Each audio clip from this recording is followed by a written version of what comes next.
Salut, bienvenue sur la chaîne de Naïl de 8, la chaîne qui t'apprend comment optimiser ta santé, tes finances et ton cerveau. À la fin de cette vidéo, tu sauras tout sur les nootropiques et le rêve lucide, donc reste bien jusqu'à la fin.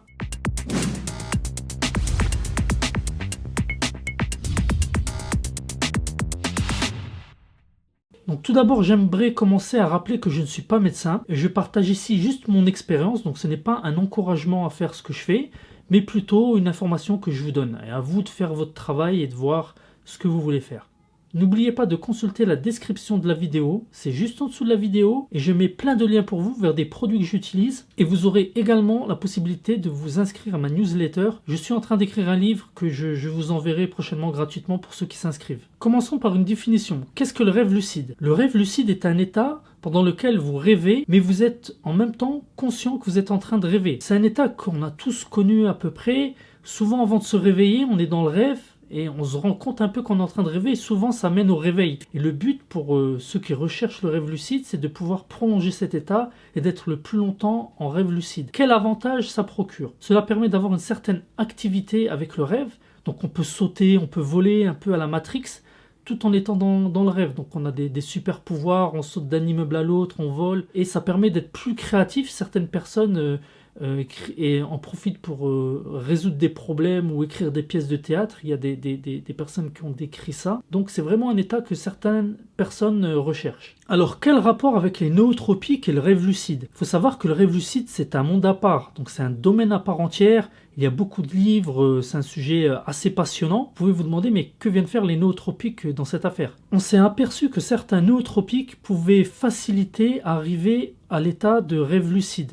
Donc voilà pourquoi certaines personnes qui veulent atteindre l'état de rêve lucide prennent des nootropiques. Alors la première classe de nootropiques qu'on pourrait conseiller pour une personne qui voudrait arriver à l'état de rêve lucide, ça serait tous les nootropiques qui augmentent la concentration en acétylcholine. Donc là on peut penser à l'alpha GPC, dont j'ai parlé dans une autre vidéo, donc si vous n'avez pas vu cette vidéo, je vous conseille de la voir. L'acétylcholine serait nécessaire aux phases de sommeil paradoxal, c'est la phase de sommeil où on a les rêves dont on se souvient, REM en anglais. Donc ça c'est un premier nootrope que je conseille pour ceux qui veulent arriver au rêve lucide. Le deuxième nootropique très populaire chez les personnes qui veulent atteindre cet état de rêve lucide est la galantamine. Sans rentrer dans les détails, la galantamine permettrait de limiter la destruction d'acétylcholine au niveau des synapses, ce qui reviendrait à augmenter les taux d'acétylcholine. Donc s'il y a moins de destruction d'acétylcholine,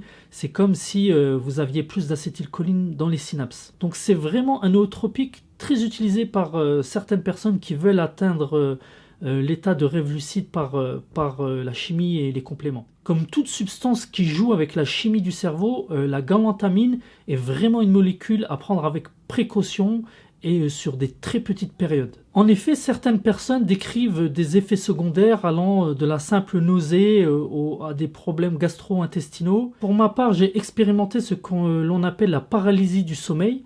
Donc c'est un état assez flippant qui peut se produire lorsque vous vous endormez ou lorsque vous vous réveillez. En fait, vous êtes conscient, mais vous pouvez ni bouger, ni parler, ni remuer, ni quoi que ce soit. En général, cette phase dure quelques secondes. Une autre substance dont je voudrais vous parler, c'est l'huperzine A. Et cette substance est apparentée à la galantamine. Donc elle permettrait aussi de limiter la destruction d'acétylcholine au niveau des synapses. Pour ceux qui sont intéressés, il faut vraiment tester les deux. Il faut soit tester la galantamine, soit l'huperzine A, soit les deux en même temps. Donc il y a certains suppléments qui vendent les deux en même temps. Et vous verrez, bon, pour moi la galantamine est plus puissant et l'huperzine A est plus subtil. Il faut tester. Donc c'est pour ça que moi je recommande souvent d'acheter chaque substance à part afin de pouvoir mieux tester plutôt que d'acheter une combinaison commerciale déjà faite. Enfin, une dernière substance dont je voudrais vous parler, il en existe plein d'autres, c'est la 5-HTP. C'est un acide aminé qui est transformé en sérotonine. Alors la sérotonine, c'est un neurotransmetteur qui joue un rôle très important dans votre cycle biologique. Le fait de prendre du 5-HTP juste avant de dormir supprimerait votre phase de sommeil paradoxal en début de cycle, ce qui procurerait un rebond avec une phase plus longue d'un sommeil paradoxal plus tard. Donc ça c'est la théorie.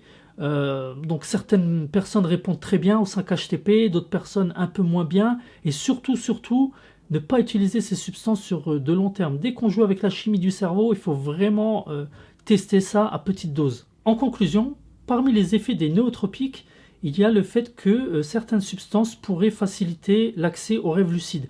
Donc souvent, c'est un effet qui est assez ignoré de la plupart des gens. Ce qu'il faut savoir, c'est vraiment le rêve lucide est un sujet à part entière. On n'est pas obligé de prendre des substances pour arriver à l'état de rêve lucide. Il existe bien d'autres techniques pour arriver à cet état.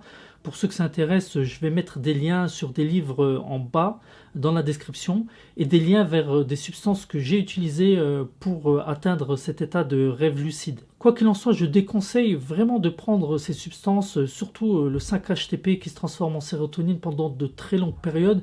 Testez vraiment à petite dose et sur des petites périodes. Je profite de cette vidéo pour vous parler d'une autre molécule. Là, on sort un peu du cadre des nootropiques et du rêve lucide.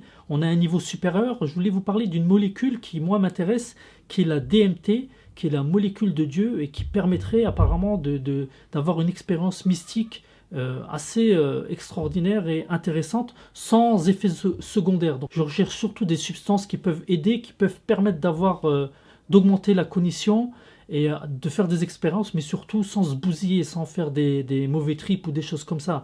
Donc parmi ma recherche, une des choses que j'ai jamais testées, mais qui m'intéresse vraiment, c'est la DMT. Si toi tu as déjà testé la DMT, ou si tu veux faire partager ton expérience sur la DMT, ou même sur les rêves lucides et la prise de nootropiques et les rêves lucides, n'hésite pas à laisser un commentaire en bas de cette vidéo. Je serais vraiment très intéressé de le lire. Donc comme d'habitude, en bas de cette vidéo, dans la description de la vidéo, je vous mets des liens vers des nootropiques que j'ai utilisés, vers des livres, et vous trouverez également un lien pour vous abonner à ma newsletter et je vous enverrai du contenu gratuit dans le futur sans vous bombarder de mails inutiles. N'hésitez pas à liker cette vidéo, ça fait vraiment plaisir. N'hésitez pas à laisser des commentaires pour partager votre expérience. Et n'hésitez pas à vous abonner à ma chaîne. Si vous pensez que cette vidéo peut être utile à quelqu'un de votre entourage, n'hésitez pas à la partager.